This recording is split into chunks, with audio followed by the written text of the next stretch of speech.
Oui, merci Madame la Présidente.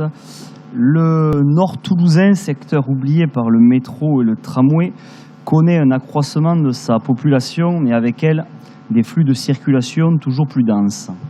L'asphyxie est proche car avec l'extension du centre commercial à Fenouillet et l'arrivée prochaine du nouveau parc des expositions de Toulouse Métropole à Aussonne, ce sont plus de 7 millions d'automobilistes par an qui sont attendus du côté de la route départementale 820 et de la route départementale 63. Si rien n'est fait pour désengorger ces villes, nos concitoyens connaîtront demain un étranglement du trafic lors de leurs déplacements. À l'heure actuelle, la colère des habitants gronde et s'accentue au vu de la galère quotidienne.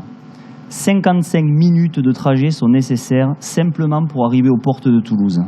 45 minutes de trajet pour les élèves qui se rendent dans les établissements scolaires toulousains, sans compter le temps supplémentaire pour se rendre directement au centre-ville de Toulouse, ce qui leur demande de se lever dès 6 heures du matin. Il est habituel d'entendre parler d'écologie, d'économie d'énergie, de nouveaux modes de déplacement, d'intermodalité, mais rien n'est fait concrètement. Madame la Présidente, il existe dans le Nord toulousain une colère que j'évoquais à l'instant et qui dorénavant s'est regroupée dans un collectif citoyen sans aucune ambition politique ou partisane, et je tiens à souligner cela. Ce collectif est constitué d'hommes et de femmes qui ne demandent qu'à être entendus. Il est d'ailleurs soutenu par de nombreux élus locaux de toutes sensibilités confondues. Il ne veut pas de promesses, il réclame de l'action.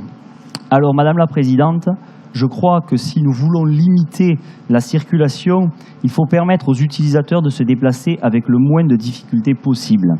C'est pourquoi la halte ferroviaire de l'Espinasse est à notre sens indispensable pour réoxygéner tout ce secteur. Aujourd'hui, la commune de l'Espinasse, c'est 2700 habitants, mais c'est surtout un trafic cumulé de 32 000 véhicules qui traversent la commune chaque jour. Il se présente à nous, élus de la République, garant de la défense des intérêts de tous nos concitoyens, une occasion unique à ne pas rater. En effet, afin d'accueillir la ligne à grande vitesse Paris-Bordeaux-Toulouse, un aménagement de 19 km de voies doit être effectué entre Castelnau-d'Estrettefond et Toulouse-Matabio, pour ainsi créer un RER du Nord toulousain cadencé au quart d'heure aux heures de pointe. Selon des projections extrêmement sérieuses, cet aménagement permettrait de passer de 6 000 voyageurs chaque jour à 20 000 d'ici 2024, mais aussi un doublement du mode de train, ce qui porterait l'Espinasse à seulement 15 minutes du centre-ville de Toulouse. Cette halte de l'Espinasse constitue un emplacement stratégique idéal pour redynamiser tout le nord toulousain, notamment au vu de l'implantation du futur parc des expositions que j'évoquais tout à l'heure. L'Espinasse est la seule commune traversée par le projet sans arrêt de prévu. Ainsi, en l'absence d'une halte, les gares de Saint-Jory et de Fenouillet sont espacées de près de 8 km contre 2 km pour les communes limitrophes possédant une halte. Madame la Présidente, je tiens à vous rappeler que dans le cadre des États généraux du rail et de l'intermodalité, il vous a été demandé votre intention concernant cette fameuse halte. Le Conseil régional étant en charge du réseau TER, vous avez effectivement la possibilité de décider et d'imposer la réalisation de cette halte. De plus, les habitants attendent beaucoup et souhaitent une réponse rapide sur ce dossier.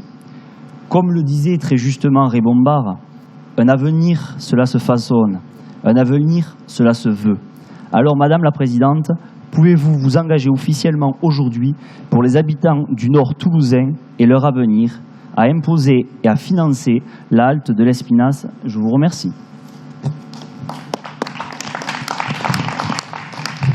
Monsieur le vice-président Gibelin, si vous voulez bien répondre, merci. Oui, Madame la Présidente.